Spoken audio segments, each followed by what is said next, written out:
вон еще один пиджак разорванный валяется на площади.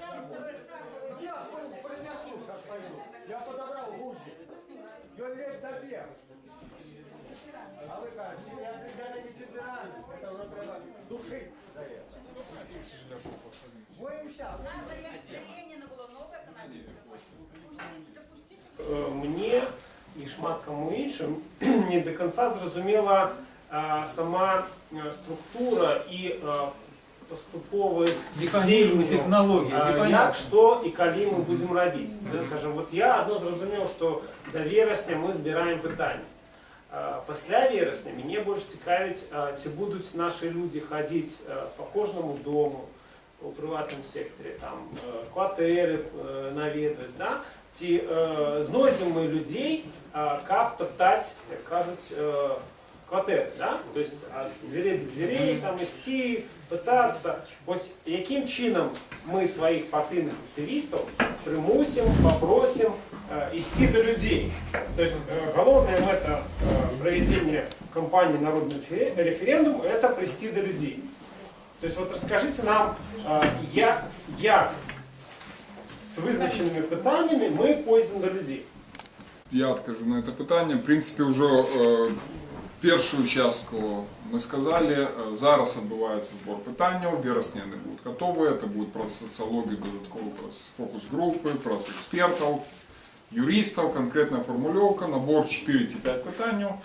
Яны ёсць, яны в лісце, яны кароткія, зразумелыя і з ужо готовымі адказамі. То есть мы прапануем таксама і адказы, якія мы лічым важныя для грамадства і важныя для краіны. Першы этап – это донесение людям самой ідэі этого референдума і тых пытанняў, якія на яе выносяць. Это можна зрабіць толькі праз моцную інфармацыйную кампанію. Тут якраз нам в дапамогу могуць быць мясцовыя выбары.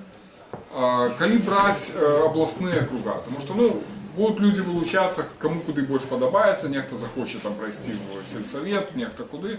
В каждой области есть порядка 60 депутатских мест, плюс город Минск. Агулом на всю Беларусь это 420 округов, как закрыть просто тотально всю Беларусь. Мы постараемся наших активистов мотивировать максимально вылучаться на областным уровне. Можно несколько уровней брать, там, до 3 уровней в разных районах, але максимально на областный уровень. Користаться выступом на областном радио. Это будет такая возможность, телебачення не будет. Користаться тем, что можно надруковать свою программу у районных газетах. На вот где это пересечение там 2 районов, то в 2 газетах. Користаться тем, что можно выдать и распаўсюдзіць великую колькость лёток. И так само проводить публичные встречи с людьми, открыто, там, не бояться, на улицах, альбо там помешкать.